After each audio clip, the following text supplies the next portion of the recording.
Stephanie White has chosen Kelsey Mitchell over Caitlin Clark, and that's just flat out the truth. Stephanie White wants to run this offense through Kelsey Mitchell, and she says it herself right here. She wants Kelsey Mitchell to keep firing. At one point in the game, Kelsey Mitchell was 2 for 14, and we already know Caitlin Clark came out on the Sue Bird podcast and said that Stephanie White don't the living shit out of the Indiana Fever. So Indiana Fever, and it's been my belief that they will freaking fire everyone.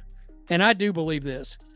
So if you're a Fever fan and you're hoping they'll keep Caitlin Clark, it's my belief that when push comes to shove, there's no way they can let her get away. They will fire everybody and start over. That's my belief. I cannot imagine the level of fumbling the bag that would have to be done.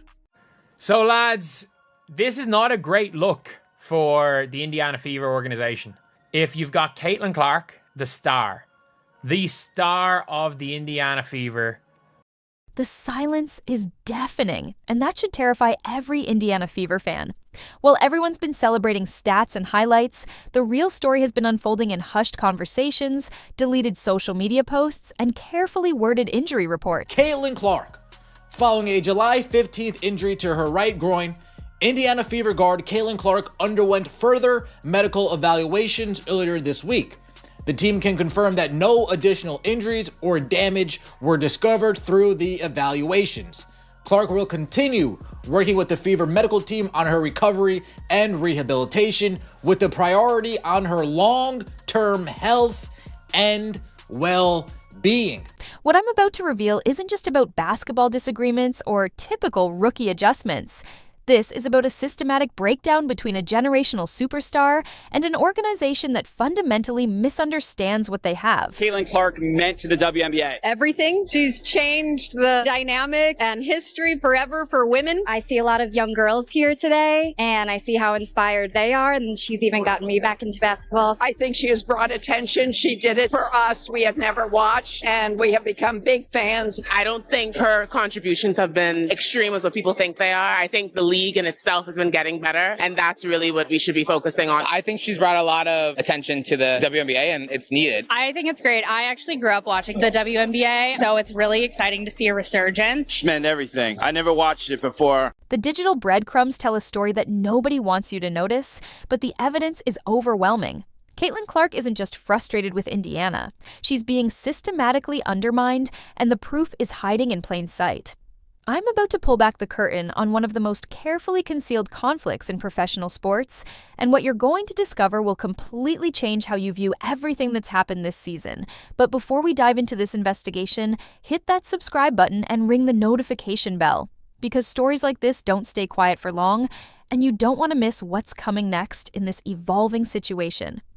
Caitlin Clark's team has made it known we are going to be holding her out. Example, and there's enough votes here. This is a good test to see how bad this would be. Swag put this out, and it's starting to make the rounds. I voted.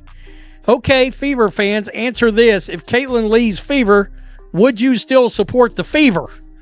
We got 1,145 votes here. Nope, my bags are packed is far and away leading. Let's start with something that should have raised red flags months ago. The injury situation that nobody's talking about honestly. Clark has missed 11 regular season games this year, dealing with what the organization keeps calling minor setbacks. Left quad, left groin, right groin. The pattern isn't just bad luck, it's systematic mismanagement. When Clark was visibly grimacing in pain during that Connecticut Sun game, holding back tears as she tried to continue playing, fans expected concern, maybe even transparency about their franchise player's condition. Instead, Coach Stephanie White brushed it off, telling reporters Clark was just feeling a little something. That phrase became a lightning rod because you don't minimize your superstar's pain unless there's a deeper disconnect. The medical evaluations that took weeks to complete, the vague updates, the constant uncertainty, this isn't how you handle a generational talent's health. This is how you manage someone you view as replaceable. But the injury mishandling is just the surface level of what's really been happening behind closed doors. The coaching situation reveals something far more disturbing about how Indiana views their cornerstone player. Christy Sides didn't just get fired because of playoff performance. She got axed because Clark's camp made it clear the relationship was unsalvageable. The philosophical differences weren't about X's and O's. They were about respect and autonomy. When Clark publicly stated that the team needed to do a better job getting her the ball in transition, that wasn't feedback. That was a superstar identifying systematic problems with how she was being utilized. Sides' response was to implement a system designed around 2 primary ball handlers, supposedly to protect Clark from full-court pressure, but in reality restricting the most dynamic transition player in women's basketball from doing what made her legendary. Think about the audacity of that decision. You have someone who can pull up from the logo and create scoring opportunities out of thin air, and your solution is to limit her touches in the situations where she's most dangerous. The hiring of Stephanie White was supposed to fix these problems, but early indicators suggest the organizational mindset hasn't fundamentally changed. White's recent comments about system implementation and player roles sound eerily similar to the management-first approach that created the initial friction. When your franchise player has to publicly advocate for basic basketball concepts, like getting transition opportunities, that reveals a coaching staff more concerned with control than championship potential. The real question isn't whether White is a better coach than Sides, it's whether the organization learned anything from why the first relationship failed. Here's where the story gets really disturbing, and this is something that should outrage every basketball fan regardless of team loyalty. The Indiana front office has been treating Clark like a brand asset rather than a basketball player, and the evidence is everywhere once you know what to look for. Team president Kelly Krauskopf's now deleted comments about building an enduring brand like Apple that transcends individual players weren't just poorly timed. They were a window into how the organization actually views their superstar.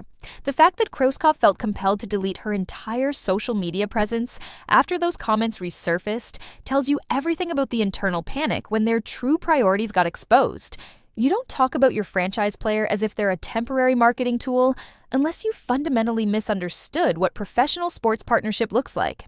Clark isn't just generating unprecedented revenue through jersey sales, ticket sales, and TV ratings. She's literally transforming the financial landscape of women's basketball. Yet the organizational response has been to manage her rather than empower her. The targeting that Clark has faced league-wide isn't just competitive basketball. It's been a coordinated effort to humble her, and the evidence comes from sources within the league itself. Sophie Cunningham's recent revelations about how the Phoenix Mercury specifically planned to show Clark what the W really is confirms what many suspected but couldn't prove. This wasn't about normal rookie treatment. This was about sending a message to someone whose success threatened established hierarchies.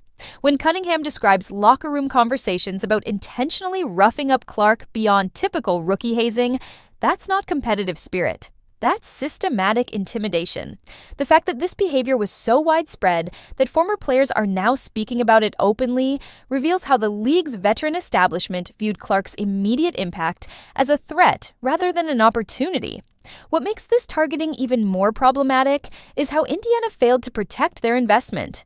When other teams were implementing strategies specifically designed to physically and mentally break down your franchise player, the appropriate response is institutional support and strategic adaptation. Instead, Clark often found herself isolated, taking hits that should have resulted in stronger organizational advocacy. The league's inconsistent officiating around Clark became a talking point precisely because Indiana's response was passive rather than protective. The social media scrubbing that's been happening around Clark-related content reveals organizational panic that goes far beyond normal public relations management. When team executives start deleting accounts and removing posts after controversial comments surface, that's not routine damage control. That's crisis management. The Krauskopf situation is just the most visible example of a pattern where Indiana officials have had to walk back statements that revealed their actual priorities. The fact that these deletions keep happening suggests a fundamental misalignment between what the organization says publicly and what they believe privately about Clark's role and value. This pattern of digital disappearance extends beyond just executive accounts. Pay attention to how quickly controversial content around Clark gets memory hold, how official team communications avoid addressing ongoing tensions, and how injury updates become exercises in strategic ambiguity rather than transparent communication.